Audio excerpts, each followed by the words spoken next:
नमस्ते, हाय, हेलो, कैसे आप सब? चलिए कहानी शुरू करते हैं। जहाँ अविनाश आखिर में अमृता को हँसा ही देता है, उसके बाद अविनाश कहता है, देखो, मैं जानता हूँ कि मैं तुमसे बहुत प्यार करता हूँ, लेकिन तुम मुझे कभी दिल से नहीं कहती कि तुम मुझसे प्यार करती हो। तुम कहने को कहती हो। जिस पर अमृता कहती है कि अविनाश, क्या ये तुम्हारे लिए इतना मायने रखता है? हाँ, ये हर किसी के लिए मायने रखता है। जब कोई किसी से प्यार करता है तो उसके लिए ज़रूर जानना ज़रूरी है कि सामने वाला भी उससे प्यार करता है या नहीं। अगर वो प्यार नहीं करता तो फिर उसके साथ रहा कैसे जा सकता है? प्यार से ही शुरुआत होती है रिश्ते में रहने की, फिर भरोसा, ये सब भी तो ज़रूरी है।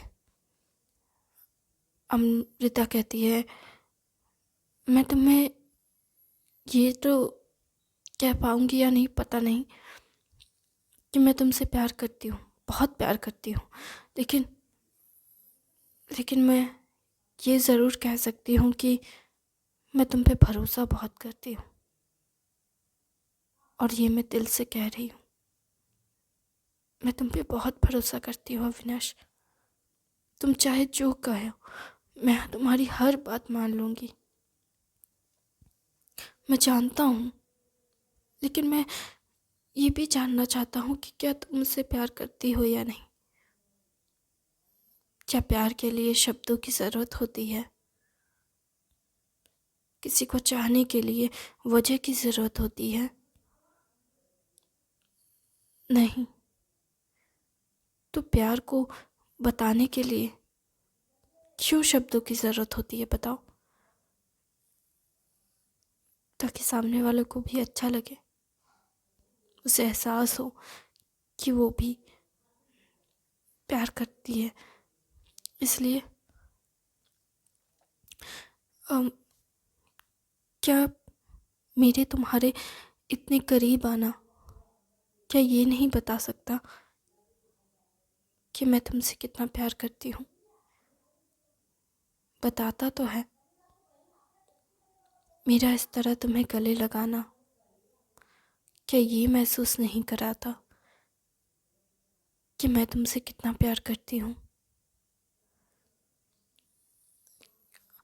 अविनाश चुप से अमृता की हर बात सुनता है। जहाँ अमृता कहती है, मेरा इस तरह तुम्हें छूना, मेरा इस तरह तुम्हें देखना, मेरा इस तरह तुम्हें सुनना, मेरा इस तरह तुमसे लड़ना, मेरा इस तरह तुम्हारे साथ रहना, हर हाल में तुम्हारे साथ खड़े रहना, क्या ये काफ़ी नहीं है ये बताने के लिए कि मैं तुमसे प्यार करती हूँ? काफ़ी है, बिल्कुल काफ़ी है। तुम मुझसे ये दोबारा सवाल मत करना, ठीक है? नहीं करूँगा, पर मैं चाहता हूँ, क्योंकि सच कहूँ तो हर किसी की एक इच्छा होती है, और अपने पार्टनर से मैं बस तुमसे यही एक चीज़ सुनना चाहता हूँ। इसके अलावा मुझे कुछ भी नहीं जानना तुम्हारे बारे में, और कुछ नहीं सुनना। इसलिए मैं तुमसे बार बार ये जिद कर बैठता हूँ, पर अगर तुम मुझे नहीं कहोगी तो कोई बात नहीं, मैं समझ गया, ठीक है? ये कहकर अमृता अविनाश को कहती है, गुड नाइट। जिस पर अविनाश कहता है, अमृता, क्या तुमने मैसेज को अमृता कहती है अविनाश से कि क्या तुम इस बारे में बात नहीं ना करो तो अच्छा होगा। क्या तुम मुझसे इस बारे में बात नहीं करना चाहती? तुमने मैसेज में कहा, ये मेरी मर्ज़ी है और तुम इंतज़ार करोगे तो क्या तुम्हें इस बारे में बात करनी चाहिए मुझसे? तुम अभी अपने बात से पलट रहे हो। I am sorry, I am sorry. Good night. तुम जाओ, जाके सो जाओ। मैं पागल हो गया हूँ, बिल्कुल पागल हो गया हूँ। ये कहकर अविनाश खुद को ये ब्लेम करने लगता है, जिस पर अमृता कहती है, हाँ मैं जानती हूँ तुम पागल हो, इसलिए तो तुम पसंद हो। ये सुनकर अविनाश एकदम से हंसने लगता है और फिर अमृता चली जाती है। अविनाश मन ही मन बहुत खुश होता है और कहता है, मुझसे मैं पसंद हूँ, उसे मेरा पागलपन पसंद है। कितनी कितनी अच्छी बात कही उसने। उसके दिल में लड्डू फूटने लगते हैं। वो खुशी से अपने बेड पर लेट जाता है और कंबल को फेंकते हुए जैसे बिस्तर के अंदर से नाच रहा होता है। अपनी टांगों को ऊपर कर नीचे कर, ऊपर कर नीचे कर, चारों दिशाओं में घुमा कर नाच रहा होता है। बेड पे पड़े पड़े ऐसी हरकतें कर रहा होता है कि उसका बेड का आवाज़ कमरे के बाहर तक आ रहा होता है, जिससे अमृता भी सुन रही होती है। और अमृता बस मुस्कुराते हुए उसके कमरे से के बाहर से ही निकल जाती है। फिर अविनाश को लगता है कि शायद कोई उसके कमरे के बाहर है। वो जाता है और दरवाज़ा खोलता है, देखता है कोई नहीं। फिर वो आता है बिस्तर में और नाचने शुरू कर देता है। उसने मुझे पसंद किया। हा, हा। ये सोचकर उसकी नींद ही जैसे उड़ जाती है और वो रात भर बस करवटें बदलता हुआ अपनी खुशी का गुणगान कर रहा होता है और नाचते हुए पूरे बेड पे घूम रहा होता है। ऐसा लग रहा था जैसे बेड नहीं, वो तो कोई रनिंग ग्राउंड है जिस पर वो अपना कब्जा जमाए पूरे बेड पे घूम रहा था, वो भी लेटे लेटे। इधर अमृता अपने कमरे में आकर सो चुकी होती है। अमृता सुबह उठती है और उठकर घर की सफाई करने लगती है। क्योंकि अविनाश रात में ठीक से सो नहीं पाया था, तो सुबह सुबह ही उसकी आँख लगती है और वो सुबह गहरे नींद में सोया रहता है। सुबह उसे उठने में बहुत टाइम लग जाता है, जहाँ अमृता पूरे घर की सफाई कर खाना बनाने लगती है। अविनाश जब उठता है तब घड़ी में 9 बज रहे होते हैं। 9 बजे उठते ही वो पागलों की तरह चौंक जाता है और उठते ही बेड से भाग के किचन की तरफ जाता है। फिर किचन पहुंचकर देखता है खाना बन गया है, घर की सफाई हो गई है। फिर देखता है कहीं अमृता ऑफिस तो नहीं निकल गई। नहीं, इतनी जल्दी तो नहीं निकलती है। फिर वो अमृता के कमरे के बाहर जाता है तो अमृता का दरवाज़ा हल्का खुला रहता है, जहाँ अमृता कपड़े बदल रही होती है। अविनाश उसे देख हैरान होता है। फिर वो कहता है, मैं अंदर आ जाऊँ? हाँ, आ जाओ। अविनाश कहता है, वाह आज तो बहुत सुंदर लग रही हो इस सफ़ेद शर्ट में। ऑफिस का आज इंटरव्यू है।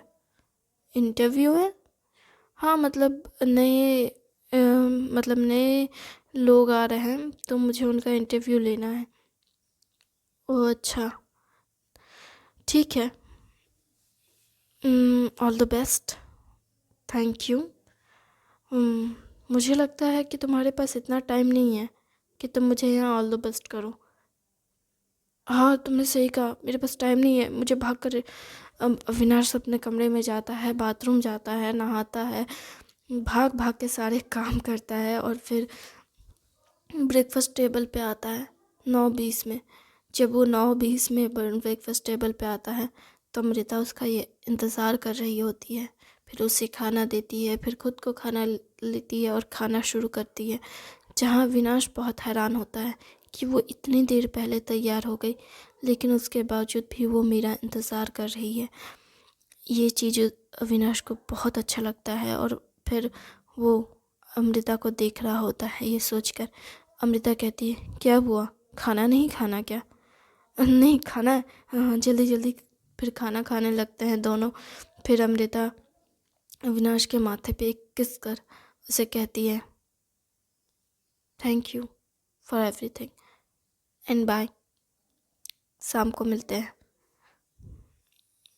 ये कहकर अमृता निकल रही होती है, जहाँ अविनाश फिर टोकते हुए कहता है, अमृता, कहते हैं हम घर जल्दी मिलेंगे, घर जल्दी आएंगे, आते हैं, बोलो। हाँ ठीक है, आ रहे हैं, बाय।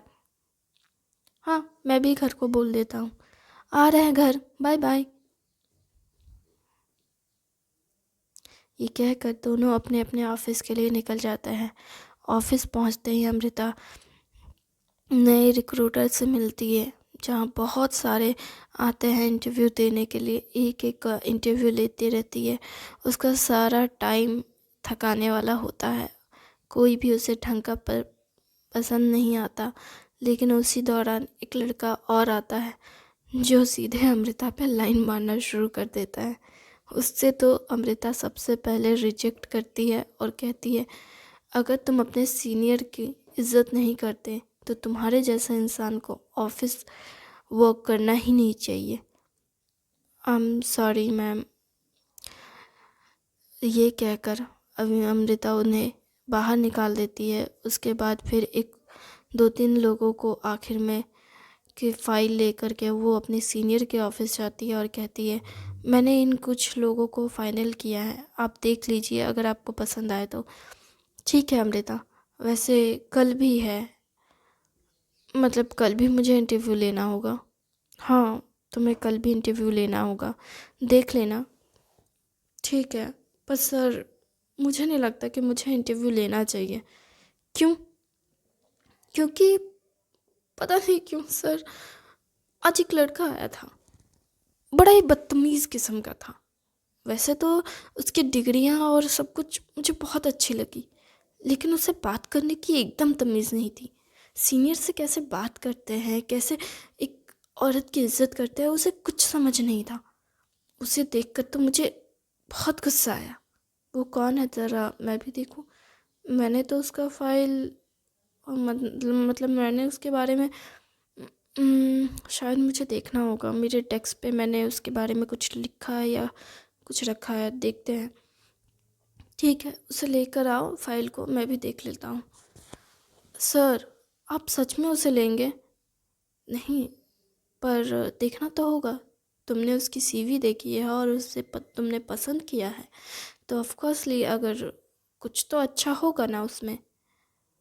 हम्म, अच्छा तो बहुत कुछ था, लेकिन उससे बात करने की तमीज़ नहीं है, इसलिए हम मुझे नहीं लगता कि उसकी वजह उसके यहाँ होने से ऑफिस का माहौल अच्छे से रहेगा। ऑफिशियल वर्क ऐसे नहीं होता है सर, मुझे नहीं लगता कि वो ऑफिशियल वर्क करने के लायक है। पर मुझे लगता है कि इस बारे में हमें और गहराई से सोचना चाहिए। ठीक है, लेकिन मैं कहूँगी कि आप उसे ना लें। ठीक है, तुम फाइल लेकर तो आओ।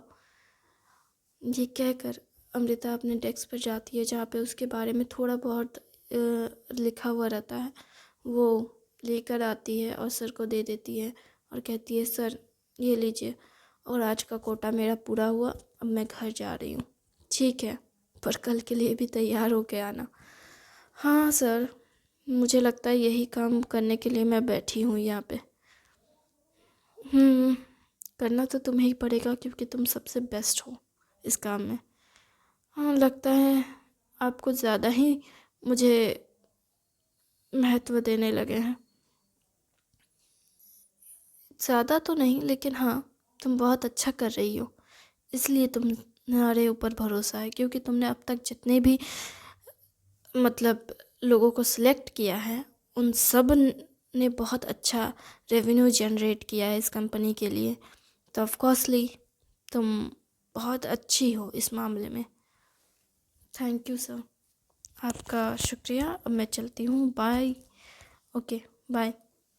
अमृता अपने घर के लिए निकल जाती है, जहाँ घर पहुँचने से पहले अमृता सब्ज़ी बाज़ार जाती है, जहाँ पे वो बाज़ार में बहुत सारी सब्ज़ियाँ देखती है अलग अलग वैरायटी की। उसमें से वो कुछ सब्ज़ियाँ उठाकर घर लेकर आती है, जैसे बंधा गोभी हो गया, फूल गोभी हो गया, गाजर हो गया, मूली हो गया, पालक हो गए, मेथी हो गए, ये सब वो उठाकर लेके चली आती है। अब इसमें से बहुत सारी चीज़ें के बारे में वो जानती तो थी, तो उसने सोचा कुछ नया बनाए। तो उसने बांधा गोभी का भुजिया बना दिया और फूल गोभी की सब्ज़ी। और जब ये सब बनाया उसने, तो बनाकर वो इंतज़ार कर रही ने लगती है अविनाश का। लेकिन अविनाश इस बार लेट था, क्योंकि अविनाश सुबह ऑफिस तो गया, लेकिन ऑफिस के सीनियर्स उसे बाहर भेज देते हैं। वो कहते हैं उसे बेंगलुरु से दूर जाना होगा, और वो बाहर चला जाता है। वो बहुत दूर जाता है।